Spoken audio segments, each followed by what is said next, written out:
और यूपी में दो गुटों के संघर्ष में कहां चली गोलियां। बॉलीवुड में ड्रग्स मामले पर रवि किशन को मिला किसका साथ और महाराष्ट्र में राष्ट्रपति शासन लगाने की किसने की मांग। राज्य से जुड़ी सभी अहम खबरें देख लेते हैं टॉप 9 राज्य में। ये किसी आतंकी से मिले हथियार नहीं बल्कि दो पक्षों के बीच हुई मुठभेड़ के इस्तेमाल में किए गए वेपन्स हैं। दिल्ली से सटे ग्रेटर नोएडा के याकुतपुर गांव में दो गुटों के बीच मिट्टी निकालने को लेकर विवाद हुआ। इसी दौरान एक पक्ष ने दूसरे पर फायरिंग कर दी, साथ ही धारदार हथियार से हमला कर दिया। हमले में 4 लोग घायल हुए हैं, एक आरोपी की गिरफ्तारी हुई है। ड्रग्स मामले को लेकर बीजेपी सांसद रवि किशन के उठाए सवालों का मशहूर हास्य कलाकार राजू श्रीवास्तव ने समर्थन किया है। उन्होंने कहा है कि जया बच्चन जी शायद रवि किशन की बातों को समझ नहीं पाई। राजू श्रीवास्तव ने कहा कि बॉलीवुड से ड्रग्स माफिया का पूरी तरह सफाया होना चाहिए, सरकार सख्त से सख्त कानून लाए, यही सुशांत सिंह राजपूत को सच्ची श्रद्धांजलि होगी। ड्रग पेडलर करमजीत को स्पेशल एनडीपीएस कोर्ट ने एनसीबी की रिमांड पर भेज दिया है। करमजीत की ड्रग कारोबार में इस्तेमाल की जाने वाली कार को भी जब्त कर लिया गया है। इस बीच बोटमैन जगदीश ने एनसीबी को बताया कि सुशांत के फार्म हाउस के पास पावना आइलैंड पर होती थी ड्रग्स की पार्टी। पावना आइलैंड पर रिया सुशांत के साथ कई बार आई हैं। यहाँ सारा अली खान भी आ चुकी हैं।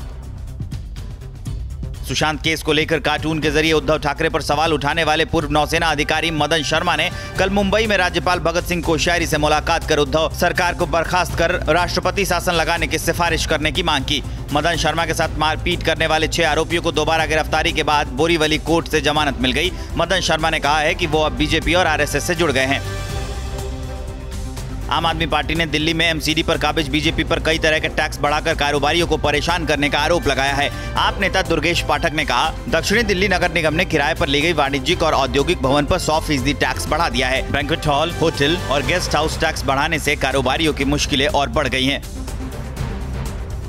दिल्ली से सटे ग्रेटर नोएडा में फ्रेंचाइजी देने के नाम पर लोगों से 100 करोड़ की ठगी केस में पुलिस ने एक और आरोपी सुभाष कुमार को गिरफ्तार किया है। इसके पास से 29 लाख रुपए कैश बरामद किया गया है। इस केस में 8 आरोपी पहले ही गिरफ्तार हो चुके हैं। ठगी का मास्टरमाइंड राजेश अब भी फरार है।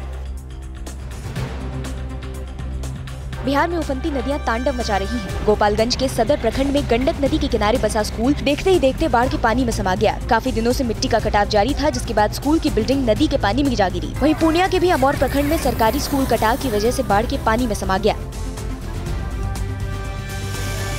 असम के डिब्रूगढ़ में नाले में गिरी कार में सवार 2 लोगों को काफी मुश्किलों के बाद स्थानीय लोगों ने रस्सी के सहारे बाहर बचाया। नाले के किनारे की सड़क पर बारिश के बाद ज्यादा कीचड़ होने से कार फिसलकर नाले में गिर गई थी। कार में सवार ड्राइवर और कार मालिक शीशा तोड़कर कार से बाहर निकल गए थे, लेकिन नाले से बाहर लोगों ने रस्सी फेंक कर निकाला।